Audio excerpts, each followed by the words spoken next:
Good evening, ladies and gentlemen, and welcome to Scary Stories by the Campfire. We are your counselors tonight, Jeremy. And I think I'm Jason. And I think we've seen this hotel before. I think we've seen this single hotel in a desert that's got coincidentally nothing around it. That are you thinking of the Pinewood? A little bit. But we are talking about identity, and not to be confused with my cousin Vinny's famous line where we repeat it all the time: identical.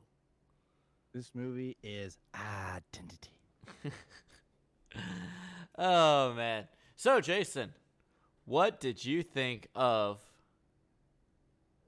Identity? Check this out. Check this out. Haha, I'm in the chat now. I was able to log in. Um, the movie, I like the movie. It seemed short. How long was that movie? It seemed kind of short to me. Maybe it's because we've been watching Saw. Well, that and I think I was having to pop. I was popping in and out. Hour and a half. Hour and a half. Okay, so it was a short film. It was relatively short. Um. Okay, for all you out there, for all you listening, for all of you guys who are with us this evening, this was a bit of a toss-up movie. Jeremy came to me about it and he said, "Hey, I want to get your opinion on this because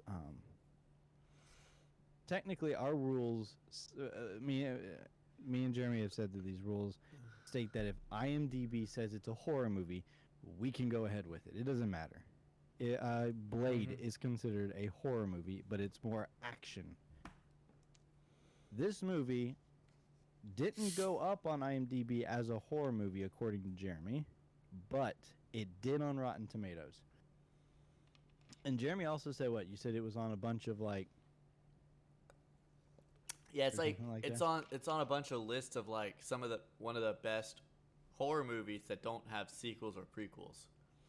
Okay, so if everyone else is saying that it's a horror movie, including Rotten Tomatoes, and we go through their tomato meter all the time, um, I gave him the thumbs up, and I mean it doesn't feel very horror related to me. It's more of like a psychological thriller, I think, is what it's more described as. It does have like the horror elements. I could see the horror elements of kind of like the slasher thing going on when people start getting axed and Ran bodies start, over. A yeah, lot bodies of start running over. a lot of running over. But yeah, so I'm gonna stick by and say yeah, this has got some horror to it, and I'm glad Jeremy kind of picked it. So Well, let's for start oh, with the first thing though. This movie has everybody, and you made that comment too when they were going through all the credits at the beginning and they were showing all the actors. yeah, I This mean, of movie course, is literally like a bowl of big name actors. yeah, I mean, when we saw the trailer last Wednesday for it, it was uh, John Cusack and Ray Liotta. Big two names right there out the front door. And I was actually thinking it was a different John Cusack movie at first. I was thinking of the one where he's in like the hotel room. Do you remember that one? Uh, R- Room room. 6 something. That's what Samuel L. Jackson. Yeah, that's what I thought. I was like, oh, it's this movie. And then I was like, wait a minute. That movie happened in a hotel, not a motel. So big difference there. But then when the movie got started, names were popping up, and I was kind of going, okay, Amanda Pete. That name sounds familiar. I haven't heard that name in a while. And I didn't catch everyone else's names, but when the faces started popping up, I'm going, oh, Jake Busey popped up on credits. I was like, oh god, it's Jake Busey. He's got to play some sort of crazy character. Alfred Um, Molina. yeah, yeah. I saw him in the trailer, so um, yes, I knew he was in the film. But as they kept going, I'm going, oh, Amanda Pete. I've seen her, the stepdad with the glasses. That's He's in John C. McGinley. yeah, he's in like Scrubs and as Jeremy likes to say, wild hogs. Because he is in that one, along with Ray Really? Liota. And um, I could have sworn that I've seen like the wife to the abusive husband or whatever. Jenny. Yeah, I'm pretty sure I've seen her in something also. Her face looks familiar. But as people were popping up on screen, I'm going, oh my goodness, I know that person. This person's in it. Holy cow. So yeah, you had a big old smorgasbord of people. Um, Oh, that's where I know her from. oh, where you know her from? The Lizzie Borden movies Oh, with Christina Ricci. She plays Emma Borden. yeah, I didn't watch any of those, so Those are I'm fun. pretty sure she's been in something else. But yeah, so let's get to the nitty gritty She's of it in The now. Grudge. Yeah, I didn't see that either. I thought you watched The Uh, Grudge. no, no, I never watched any of the Grudges actually. And then I know And the one with the alien worms. What alien worms? I also know Pruitt Taylor Vince, who plays Malcolm, the guy who actually is the killer, quote unquote. Oh yes, the okay, the okay. So He's in Constantine. like the movie Constantine, Yeah. the faculty. That's where it was. The faculty, the alien worms. Yeah. Yeah. I remember. I remember the faculty. I remember that one. So this whole movie, just at movie, is like a smorgasbord of people showing up in at this motel, apparently in the middle of the desert. Okay, I at first did not realize it was a desert because it was raining so hard and everything was flooding. You couldn't see But anything. yeah, you couldn't really see anything. Everything was dark and it was just really dark. The movie actually opens up with Alfred Molino doing. He's talking about this patient, this guy who's supposed to be going to supposed to be executed in what couple days or something like that. Yeah. Like, And yeah, so throughout this movie, they're showing intercuts of him with a bunch of other guys and a judge trying to overrule this thing at like a nighttime session. They're like grouped up in the middle of the night, and they got the patient there and Malcolm, and they're trying to explain what's going on. And while this is happening, the main action is taking place at this motel where everyone's showing up. You have John Cusack, who is a limo driver, yep. and you had he was what driving An actress. an actress, which she looked very familiar to me. So, um, What was her name? Oh, Carolyn. yeah, I think so. That's But Rebecca De Mornay. I don't know Whoever. exactly what She's exactly in what Wedding she's in there. Crashers. That She plays Mrs. Kroger. that's not the mom, is it? I think. I don't know. I think it might be. So they all end up at this hotel or this motel. John Cusack, limo driver, driving this actress. They're driving down the road. They hit the mother to this stepdad and her son. They hit her Timmy. because they ended up blowing a tire on a high heel. No, not Jenny. This was the other mom. No, I know. Technically, I said we have Timmy. oh, Timmy. I thought you said Jenny. I was like, no, not Jenny. This was the other mom. But they ended up blowing a tire because they hit a stiletto or a high heel or whatever that was left by Amanda Pete's character, which they flash back to. She's driving down. She opens up a suitcase and all her stuff goes out. But she ends up Amanda Pete's character ends up crashing into a ditch, and then this movie's kind of all over the place in the beginning because people are doing all these different things.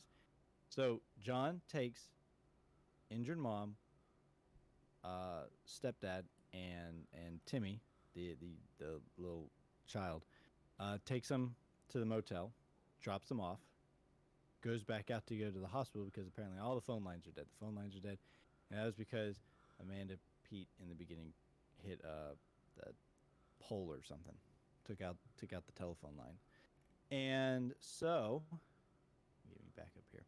So John Cusack goes back out and he finds her stuck in a big flood ditch, brings her back,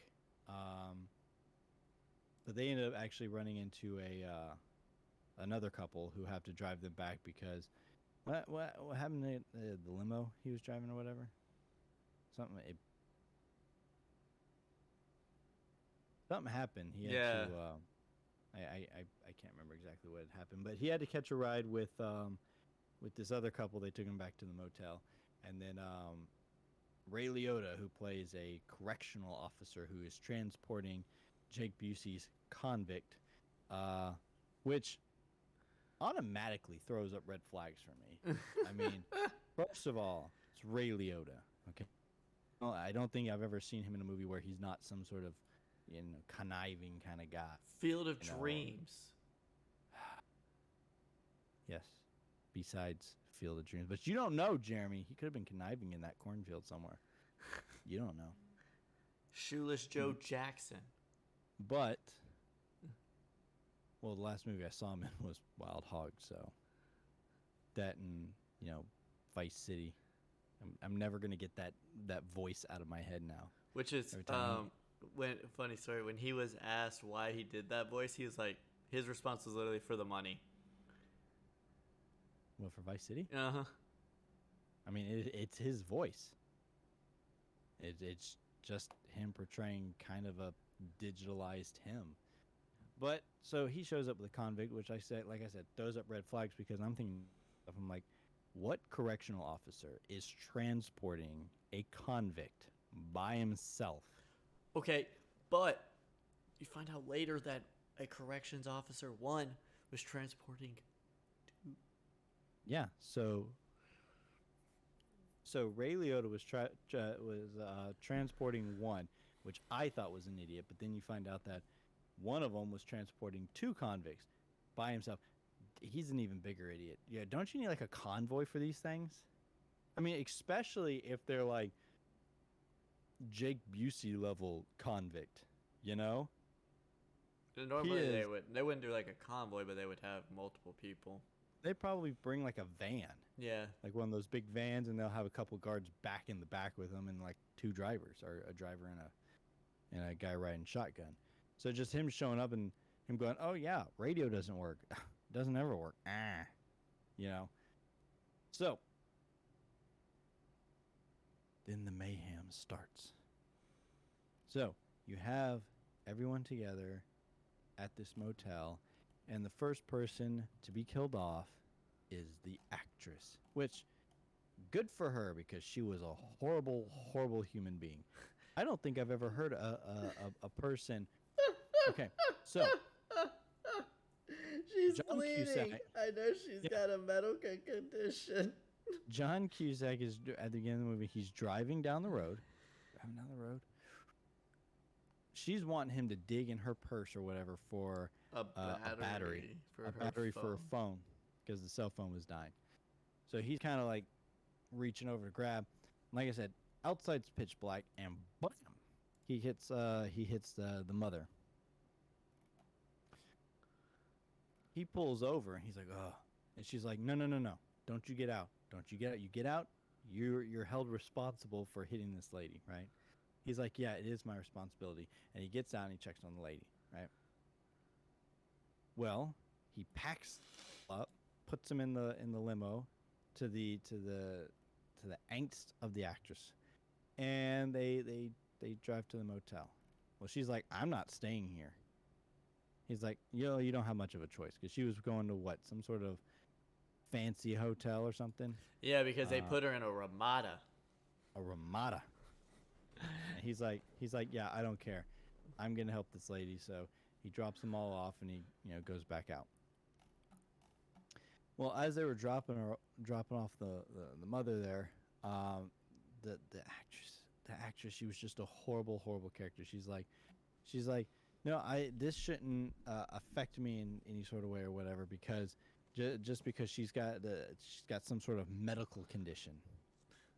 Ble- She got She's like, plowed down I by a know, limo and I she's know, bleeding out of her neck. I know, bleeding's a medical condition, but I have a medical condition too. Yeah, yeah, she's gonna suffocate in the moldy hotel room or whatever. And it's so when she wandered out to go try to find a signal or whatever, she ends up getting killed, and her head gets put in a washing machine That was a or dryer. a dryer. And you know what? Not sad for it. Go. You know. So Cusack finds the body, or the head, I should say. I don't think they ever really found the body.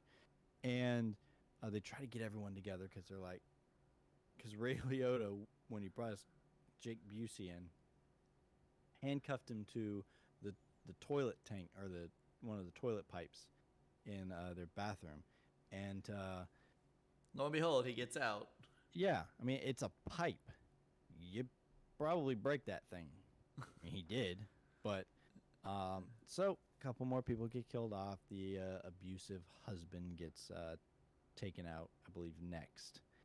Um, then it was, this entire time you're thinking to yourself, if you don't know how these plots turn out, because like I said, this is the first time I've ever seen this movie. I'm like, it's clearly like they're pointing it at Jake Busey. He escaped. He's the crazy convict. He escaped. He's killing people.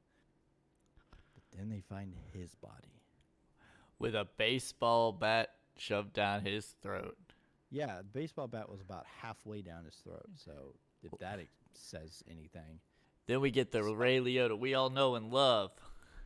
Yeah, he just starts yelling at people. Larry, why'd you kill my convict, Larry? Yeah, Larry was the motel owner or whatever. He wasn't even the owner. Were you not there for that? I remember. So I remember something about in the fridge. This is what happened. So like, they open a freezer and a body falls out of the freezer, and they're over there questioning Larry, and Ray Liotta's like, "What, Larry? Why'd you kill my convict? You killed him too." He's like, "No, I came in, looking for a room, and he was, dead on his table eating, and so I came in, and." I went to move him, and then guests came in, so I checked them in. So I put him in the freezer, waiting on his family to come, and more guests came, so I checked them in too, and nobody ever came for him, so I left him in the freezer. And he just kind of took the business over. Yeah, I think I remember something about that, but I didn't actually get the entire scope of everything. I was moving stuff around and whatnot, but yeah.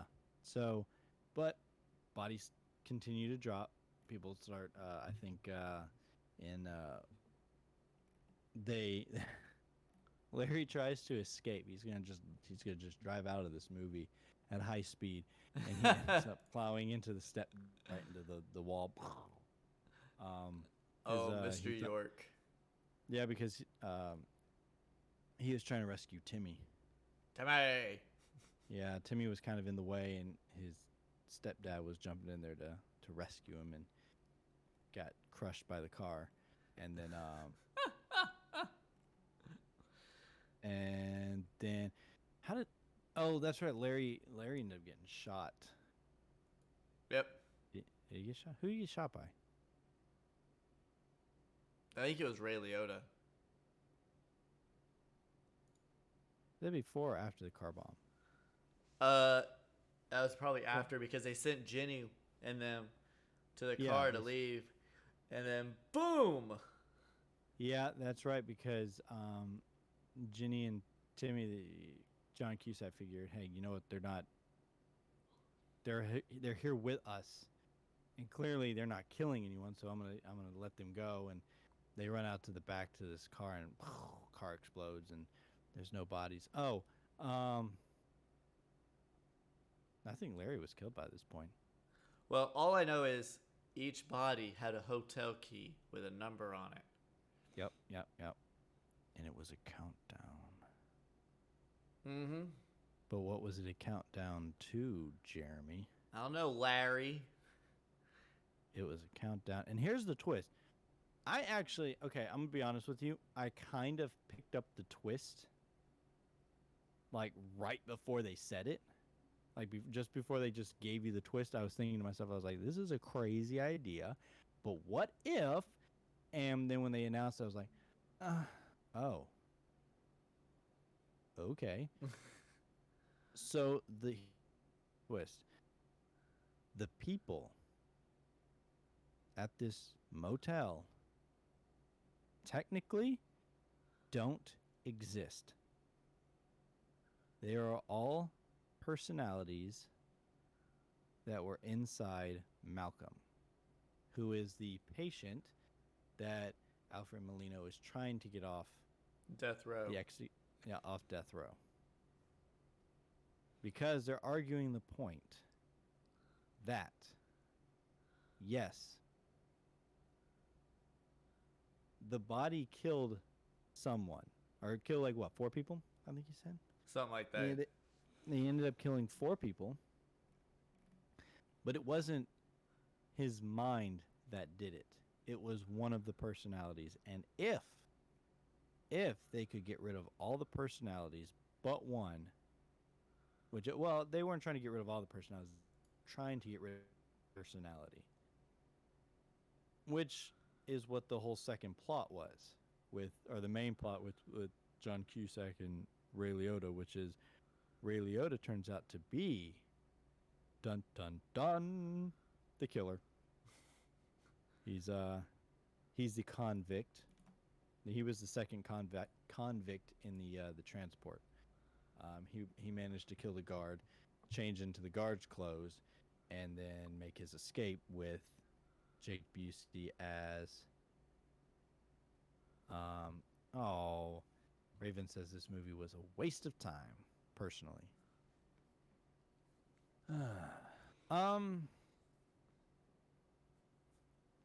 Just wait till you get to the Resident Evil. So, the fact that all these personalities existed was kind of a twist, and that's what I thought. I was like, man, it would be kind of a crazy idea, but wouldn't it be interesting if like all these were actually personalities? I liked the idea of it.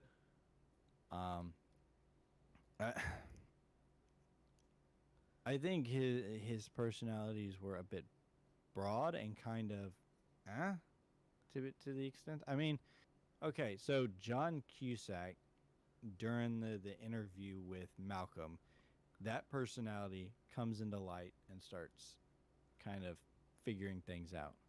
And they said, hey, we need you to get rid of the killer personality. So he goes back and tells Amanda Pete's character, everything's going to be fine. Everything's going to be okay. He's got it handled. And then him and Ray Liotta end up killing each other. Okay. And Amanda's like, yes, I'm the last one. I am going to Florida. And see, the thing is that John Cusack started piecing everything together because everyone had the same birthday and everyone's last name was a state. So he's like, oh, there's got to be more than a coincidence here. And that's when I was thinking to myself, I was like, oh, this maybe there, because you got one scene where they're talking about Malcolm and having multiple personalities, and then you have this whole other thing going on. I'm going, wouldn't it just be interesting if these were the personalities? They all have same birthdays. Don't know what's up with the states, but, you know. I don't know. Maybe it's the one thing he knew. It could have been. But, so, in the end, everyone dies. Amanda Pete's character is the surviving one. She goes to Florida, does her orange business, which, you know, still technically doesn't exist because it's all in Malcolm's head. But then, dun dun dun, the actual killer shows up, and who is it, Jeremy? Timmy! It's Evil Boy Timmy. And And that kid what? looked. They made him look evil. He had the Damien persona from like The Omen. He was just like, then you get to see him like every other scene, like after he's killed someone, he's just got like a smirky grin on his face. He's like, that was, yeah, I got it. Yeah. So, I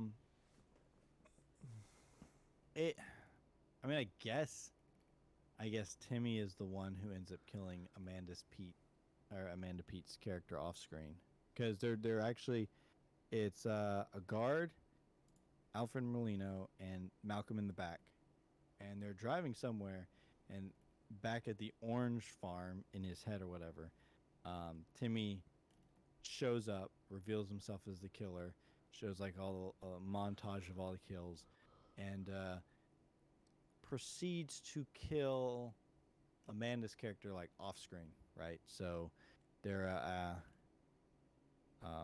he's it just shows like the van kind of Yeah, and then they get and killed off screen. I mean, it's never shown, and you don't actually hear anything. Do you hear screaming? I don't think No, there's but any screaming. I'm assuming he's dead. I'm assuming they're both dead. Yeah, I'm just gonna assume that they're both, the guard and Alfred are dead. But then he starts kind of reciting that little thing that I think It's John's a poem.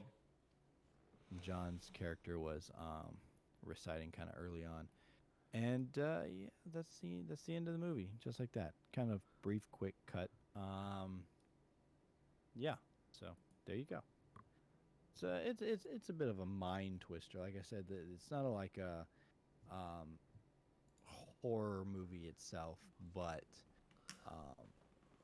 it does have some horror elements to it. It's more of like a psychological thriller with a neat little twist. So, Jeremy, why'd you pick this one? I wanted something different. Something different. I mean, we have been going like you were saying last week. We went through the Saw franchise, and it was a long one. 11 movies. Yeah, and this was a different change. It was a change of pace to the convoluted storyline of stuff that bounces from movie to movie in the Saw franchise.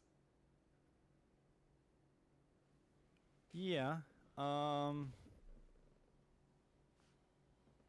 Plus Ray Liota. Yeah, it's some new face that always getting the same ones over and over and over and every week. That's the problem that we're gonna have going forward with this show and whatnot, is that if we plan to stick to our guns like we've been doing, which is pick a series. Some of these series run on a long time. We're talking Halloween, Child's Play. All those are well over like almost 10 movies, give or take. Well, Child's Play is 1, 2, 3, 4, 5, 6, about 7 movies in and of itself. Yep, and Halloween is 14.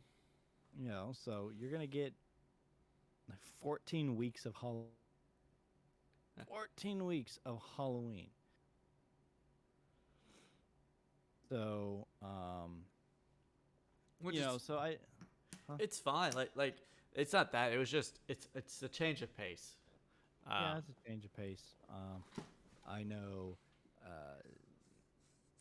Starting Monday, we're gonna be hitting another long stride of movies.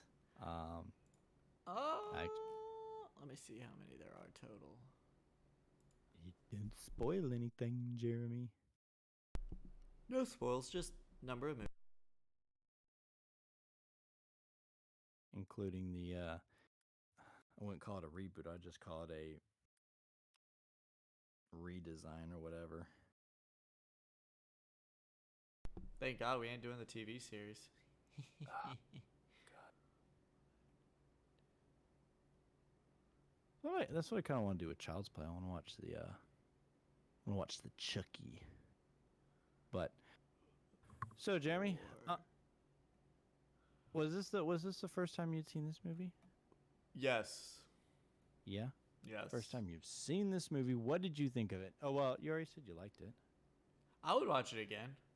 Huh. I'd go back and rewatch it and see if there was anything like I may have missed. Looks like there's 7 or 8. Okay, so it's not too bad. I like the movie. I do like the pacing of it. It's relatively short. Some of those movies, they get way too long, Yeah. and it just kind of bogs down. I think this one had a nice fast pace, so it was just do done, and it didn't have a lot of like. Some of it did get kind of confusing, a little bit, where you're bouncing back and forth. If you don't know what the twist is, the kind of bounce back and forth. You're going, how is this even connected? But no, it's all good. It's all good. All right, Jeremy. Should we move on to our? Yeah. No, this one's actually going to be a shorter episode this week. There's not much to talk about when it comes to this movie. It's pretty straightforward besides the twist ending. Yeah, I mean, I'm pretty sure we could dive into like all the nitty-gritty details and all the fun stuff, but I think the fact that we had to push it back to yesterday to watch it, and I had to work all day today, and I'm sure Jeremy had to work all day today, so we didn't really have any time to like really bat down and kind of research anything. Even though we don't Jeremy, do you research anything? Come on, be honest. Sometimes. No, I don't.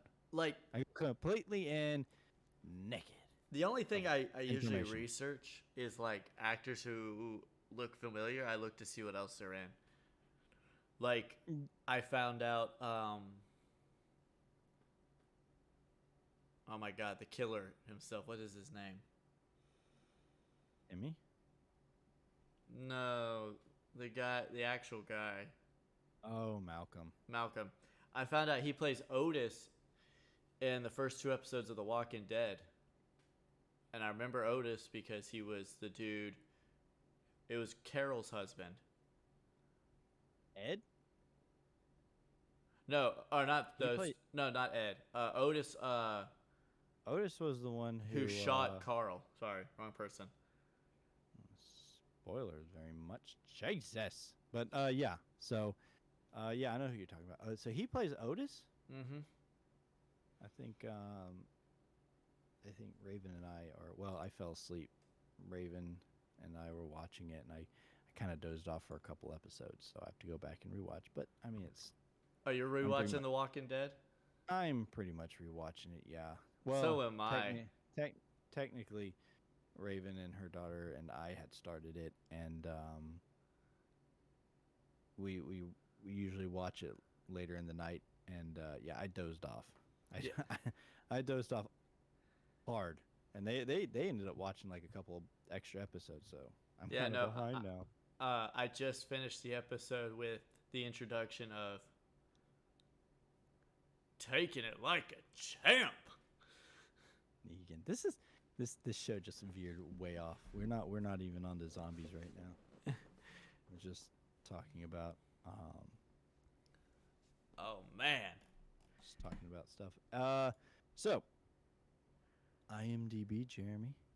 Yes. So IMDb. On a scale of 1 to 10, we're gonna go running out in the rain with a shower curtain to make a phone call. Actually, I could do this myself now.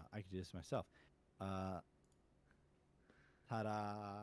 7.5. That's what I'm gonna go with. I have no idea about this movie, which is interesting because 4.8, PJ.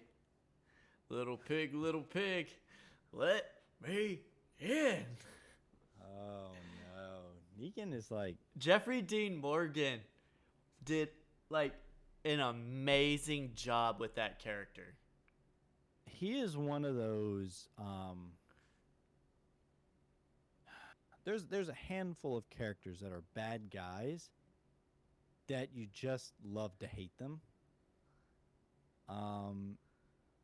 and then eventually you just kind of like him. You're just like, I like this character, even though his big spoiler intro left a lot of people hating him at first. But I think as the series went on, he just became more of just a fun character. If you can take away from like how just downright mean he is. I mean, I don't know if you've watched, but like he actually, he's in that spin-off series with Maggie. What is that? City of the Dead or something like that? Yeah, where they go to New York. Like they team up. Oh. Well, I haven't even gotten that far, but yeah. So I mean, and I've seen him in a couple other movies. He's in The TV Watchmen. series. Yeah, I didn't realize that was him at first because I never really watched The Watchmen. I just can't fathom that. I don't know. Everyone was like talking about The Watchmen being this like amazing movie, and Oh, it was. What the amazing, being an amazing comic or graphic novel first, and then they made it into a movie. And I don't know. I've seen bits and pieces of it. I'm just like, eh. I think I just like Supernatural. Yes, Raven. Yes, he plays Papa Winchester. Which is, oh God, we are going way down a rabbit hole here. But if you didn't know, in Batman versus Superman, Dawn of Justice. Yeah. Which is ironic because you just said he's he's co-starring in that show with Maggie right now.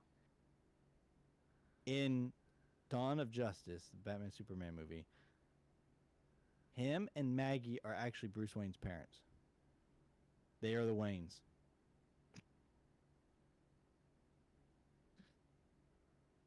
Yeah. So in an alternate universe, Jeffrey Dean Morgan is Batman. Actually, I think they had talked about that at one point. They had said, and Jensen Ackles just did the voice of Batman. Yeah, I think they were wanting to do like in the Flash movie, they were wanting to bring him in as kind of like Daddy Wayne as Batman, like they did in the Flashpoint comics. But I don't think that entirely fell through here. Maybe a cameo or something. I don't know. But I didn't even finish the. Okay, we're running off on a tangent. Okay, Jim, give us the number, please, before we keep going into superhero stuff. Oh, there's only one superhero cameo that I got that I liked. Oh, guys, no, not. Because I'm Nicolas Cage. Oh, God. And I'm Superman. I'm done. I'm off.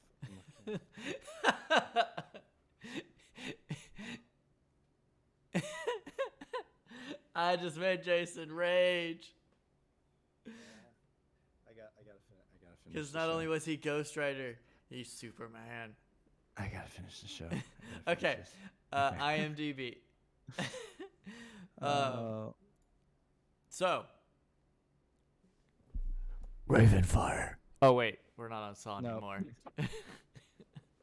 It's so natural right now. We did it for like 11 movies. She's just like, Ravenfire. Oh. Well, we're not doing that voice no more. We're not. You gotta give us the Ray Liota one. Give us Ray Liota. Oh, hold on. Oh God. I don't know if I can, to be honest. Okay, let's just go normal then.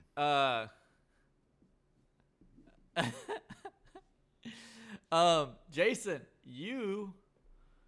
Yeah, I got one more. I'll take it. Okay, not gonna lie.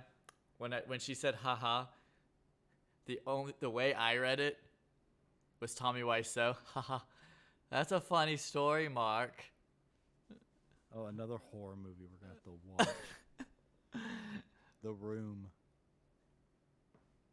Only horror because it's so bad. Actually, I think there's actually another movie called The Room. I don't think it's entirely horror. I'll have to go take a look at it, but it has something to do with like a magic room that grants wishes. Oh, yeah. I know which room you're talking about. Oh, I know which one you're talking about. It's the hidden one behind the wall. Tommy Wiseau won't let anyone touch it. So, Jason, you were off by 0.2. Was I over? It was 7.3 out of 10 with 263,000 votes. Which means that Ravenfire gets it. Yep. Congratulations, Raven. The movie you don't like is the one you get. And now it is time for the identity meter. The identity meter. I do not identify with this meter. Well, while y'all are putting in your responses to the tomato meter for Identity, there's one more little fun fact from the Walking Dead stuff. Boy. So, after the episode premiered with Jeffrey Dean Morgan as Negan, and they revealed who he was playing Negan, and they showed him on screen, and he did the first kill. A few episodes of Supernatural later, they actually make a Walking Dead reference at the beginning of the episode. This was after they got to the bunker, but like, Yeah, I think I know what you're talking about. Sam and Dean walk into the bunker from a hunt, and like Dean tosses a baseball bat wrapped in barbed wire onto the table, and he's like, "Man, Dad would have loved this thing." Yeah, because I think they had some sort of promotional, I wouldn't say promotional, but they had like a Facebook picture or whatever. They were standing, I think, around the car. And they had the hood popped up, and I think they were holding the bat as kind of like an off joke type of thing, which is fun, you know. I think he's gonna get. I mean, I think he's well known for that role now. I mean, this would be. I think the casting for him was so perfect that it would be really, really, really hard and almost shameful to even try to like recast him if they did like say some sort of weird Walking Dead reboot or something. You know, I think that would be a problem because sometimes the casting is just perfect. So, all right, Jeremy. It is just like the one that they just announced for the new Ghost Rider. Okay. You know what? I'm gonna look this up. I keep seeing posts, and I've been meaning to actually look it up, but I haven't. Well, while you're doing that, Yep. the identity meter. Jason, you're too high. Of course I Pam, am. PJ, Mother, you're too high. Y'all are the identities that are getting hacked. Mom, you got your head chopped off and thrown into a dryer. Jason, Wow. you got ran over by Larry. Larry. Why'd you kill my con, Larry? Why'd you kill my prisoner?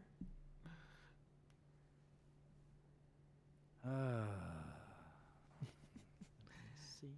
Which means Ravenfire wins because it was a 63%. It's not a splat. And here are some of the comments. Wait.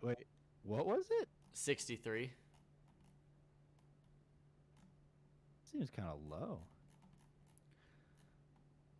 In fact, when the third act trickery comes on strong, it's Cusack who's given the responsibility of selling it to the audience. That he does, this isn't really a surprise that he makes it so profoundly affecting.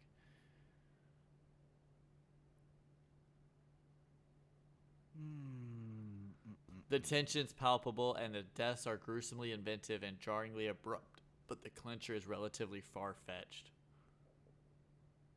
Yeah, that's what I thought about the kills. They were pretty quick. A lot of them were like, "Oh goodness gracious, that happened really fast." But yeah, I mean, yeah, I do agree with that. What's funny is Jason, when we were talking about actors in different movies, you told me one that surprised me, which was Alfred Molina being in Indiana Jones. Yeah, I cannot believe you didn't. I had no idea. Yeah. Yeah, he's the one who's like, throw me the idol and I'll throw you the whip, or toss me the idol. You toss And me I'll the throw you whip, the and I'll whip. toss you the idol. Yeah. Ah. Okay, I'm not seeing anything like substantial on this Ghost Rider thing. Oh, just accept it, Jason. Okay. The thing we're talking about is that popping up all over the place is that Norman Reedus, who once again is Walking Dead alumni, Daryl, big old fan favorite he is supposed to be playing Ghost Rider in the new Blade movie, is what people are saying. Um, I don't have a problem with that. I don't have a problem with that at all. I think if he does play um, Ghost Rider, and specifically the Johnny Blaze, then I think hopefully just casting wise, much better than Nicolas Cage. Look, No, a lot of stuff. no. Ghost Rider was awful. You can't beat Nicolas Cage. Yes, you can, Jeremy. He Yes, made it yes, into you can. Dead by Daylight, Jason. I That's fine. played him. This, yeah, so did I. And I was on the ground. I couldn't get back up. Um, I think Norman Reedus would just. I don't think it's entirely Cage's fault, unlike Ghost Rider and whatnot. This whole show's gone completely off rails. I don't think he did a terrible job per se. I think it was the writing. They just completely messed up the character in general. Yeah. Is that a horror movie? Is that a horror movie? Ghost Rider? Is that considered a quote unquote horror movie? I don't think so. I think it's more of like a supernatural action flick. I don't think it's like Blade in any sense. But if it is, we will cover it and we will talk our heads off about it. It's not. Oh, okay. So I just think that in the comics, Johnny Blaze is just he starts off as like a stunt, a motorcycle stunt rider, and he kind of turns into this kind of alcoholic and whatnot throughout the years. He just because this kind of really hardcore kind of biker, more bikerish kind of character, and I think Norman Reedus can really pull that off in his own way. Just something Nicolas Cage could not do. Well, for the audience score, Oh, audience score. Okay, I'm gonna shoot a little lower this time. and And congratulations, Ravenfire, on the second one. So the movie you did not like. You've gotten 2 out of 3 so far. So it's just because she's aiming super low. And you hit the trifecta. In ways of like perfect casting, the other actor that comes to mind when it comes to movies or TV shows for perfect casting was Alfred Molina as Otto Octavius in the Doc Ock, yeah. in Spider-Man 2. Like, I don't think you can find somebody. It's just like you said, it's gonna be hard to find somebody who's that perfect casting for that role. Yeah. Like, that one was just spot on. Yeah. And I Yes, I will take away from your victory. No. She's gonna get this one. She's gonna get it. All right, let's see if she's got it. Oh, here we go. Oh, she shot higher. She shot higher than me just so she could try not to get it. What? Oh my goodness. Are y'all ready? Yeah, we're ready. Hold on a second. Let me pull it back up because I lost it for a Should have second. shot. If you really wanted to throw this one, you should have just went 100. Been done with it. It's 100%.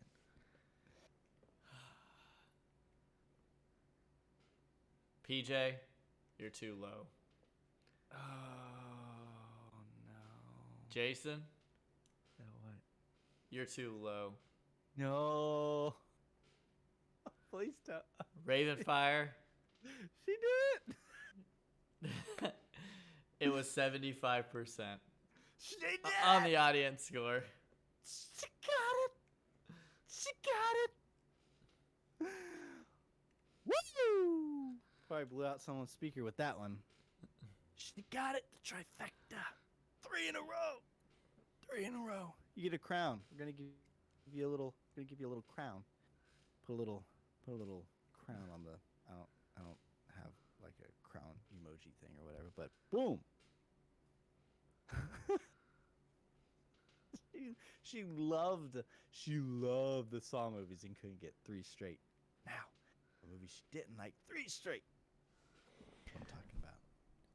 That's what I'm talking about. It's because you don't have the will to live. You lost the human factor. And you got split personalities now. The little piece. Little piece of. Because remember, we do not condone murder. I've No, never hush, killed okay. anybody. Except all the people that you did kill. The choices are theirs. Oh, yes. The choice to be locked in a dark room, butt naked, slathered in flammable jelly, in a room full of numbers on all the walls, with like glass on the ground, and the only means of light is a candle. Yeah, I'm really sure he had a shot.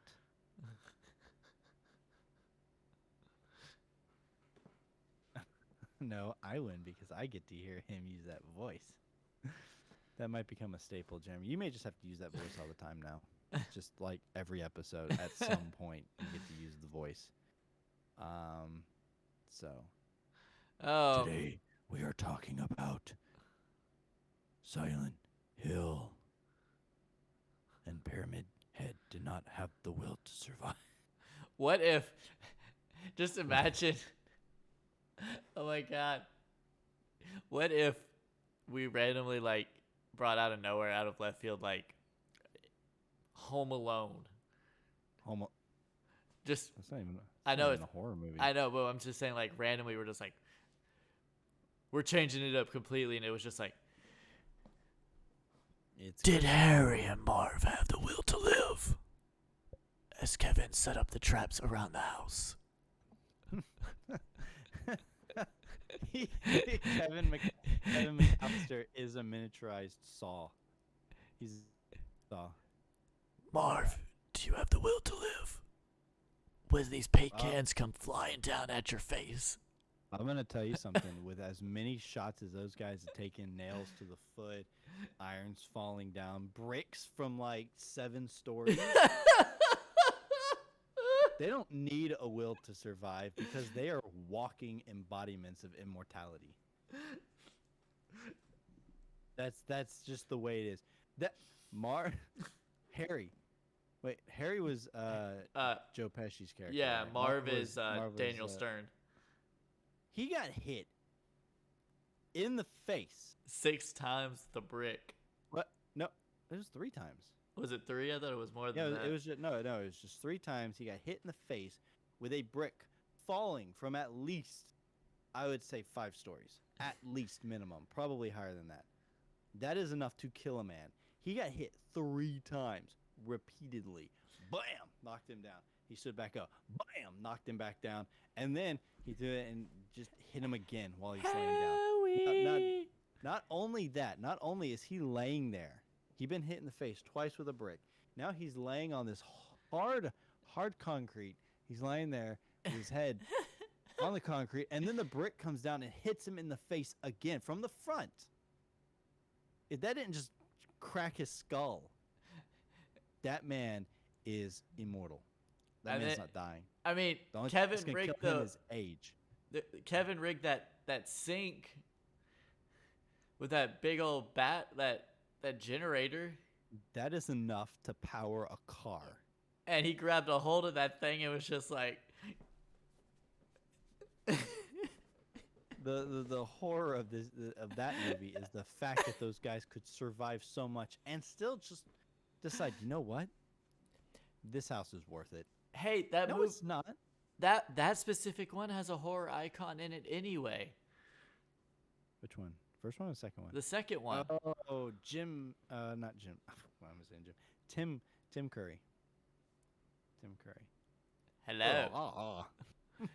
What's the matter? Stole wouldn't take your stolen credit card. Oh my God. We're just padding at this point.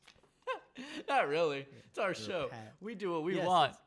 Yeah, I bet I did technically look at some of the comments, and yeah, I've been trying to be more active on the Facebook and get on like the YouTube and try to, any comments that I see, I've been trying to catch up and re-comment back, and I shout out to, I can't remember who said it, but they were like, yeah, you guys are like, you spend a lot of time talking about like actors who have been in other movies and stuff like that, and I just want to go, yeah. I mean, we do. I mean, we'll try to work on that a little bit. Try to keep the pacing up so we're not kind of like stagnating the show. Just kind of sitting here going, what do we do? What do we do? What do we do? But it is kind of our show, and we did kind of explain in the beginning that this is all totally off script. A lot of I think a lot of podcasts do like off script stuff, but essentially we just watch a movie, we talk about movie, and that's it. That's what we do. We don't give any we do give our opinions on like, we liked it, no, we didn't like it. That's about it. We don't research into it too much and like try to dive into the nitty gritty, and we take our interpretation of it and we go with it, and Well, in the words of the great Tim Curry from Home Alone 2, I think you're mistaken, sir. Well, I think we're at the end of this episode. So, in the great words of the wise and murderous Jigsaw, game over. Did that satisfy anyone out there? No, probably not. They're probably like, oh God, that was so horrible. I like it when Jeremy does it. Jeremy, why don't you do it? Okay. Yeah. Put Jeremy on the spot. Jeremy's like, I gotta breathe, get into character. I don't murder people. I don't murder people. They murder themselves. They do it on their own. Oh God. Game over. It's gotta be a. Usually there's a door slam, right? Yeah, no. Deep underground. In a top secret research lab, security has been breached. A deadly virus capable of contaminating the entire world has been released. Oh my God. We have to get out of this building. What was that? It's the brakes!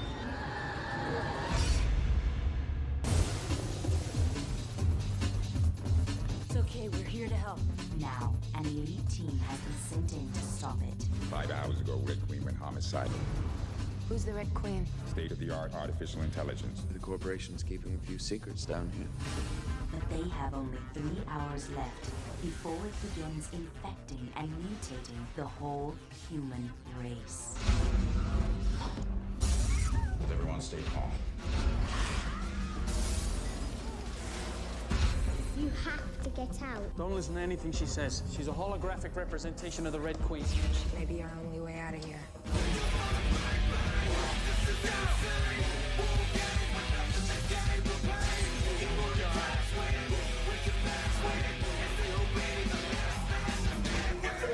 How is she still standing?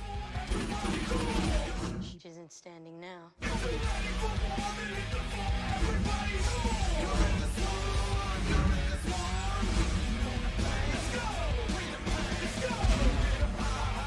one is immune. Resident Evil.